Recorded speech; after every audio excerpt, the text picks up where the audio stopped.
Bonjour, je vais vous expliquer les particularités de l'accord du verbe avec le pronom interrogatif qui. Cette leçon est d'un niveau intermédiaire. Je mettrai en description en dessous de cette vidéo celle que j'ai faite sur le même thème de l'accord sujet-verbe. Si certains me découvrent aujourd'hui, je me présente, je m'appelle Katia Nunez, je suis professeure de français depuis 2008 et j'ai créé plus de 650 vidéos sur ma chaîne Bien écrire. Si vous avez l'intention de regarder plusieurs de mes vidéos, ce sera plus facile de vous repérer avec un sommaire.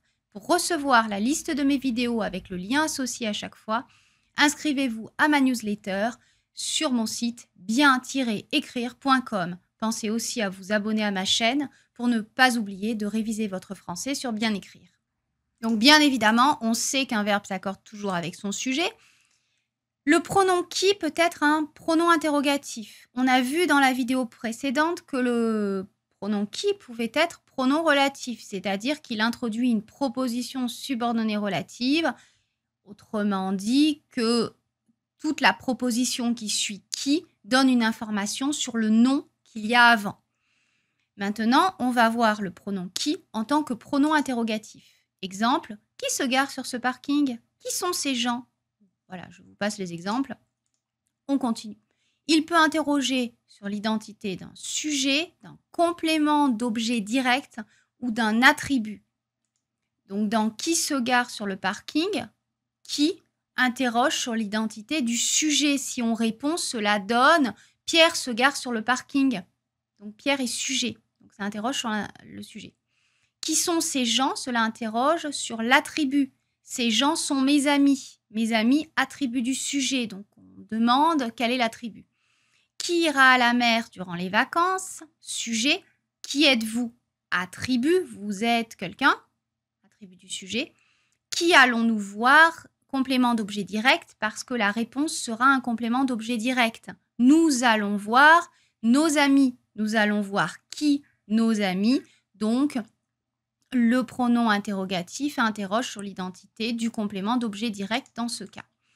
Quand qui n'interroge pas sur l'identité d'un sujet, le verbe s'accorde avec son sujet. Exemple, qui sont ces gens? Donc, ces gens est le sujet de sont. Donc, on va accorder sont avec ces gens. Troisième personne du pluriel. Qui êtes-vous? Vous, sujet, êtes verbe. Qui regardes-tu? Tu, sujet, regarde, verbe. Qui allons-nous voir? Nous, sujet, allons, verbe. Quand qui est le sujet, il est considéré comme neutre et impersonnel. Exemple, qui se gare sur ce parking? Qui ira à la mer durant les vacances? Qui possède un chien?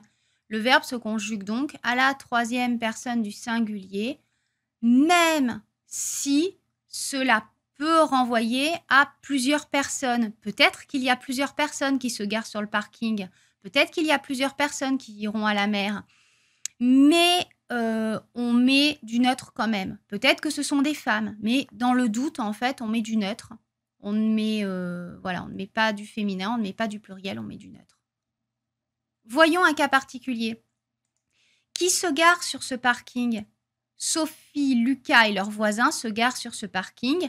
Le verbe de la question se conjugue toujours à la troisième personne du singulier, même si la réponse peut être un pluriel. Pour résumer, le verbe s'accorde toujours avec son sujet. Encore faut-il trouver le sujet.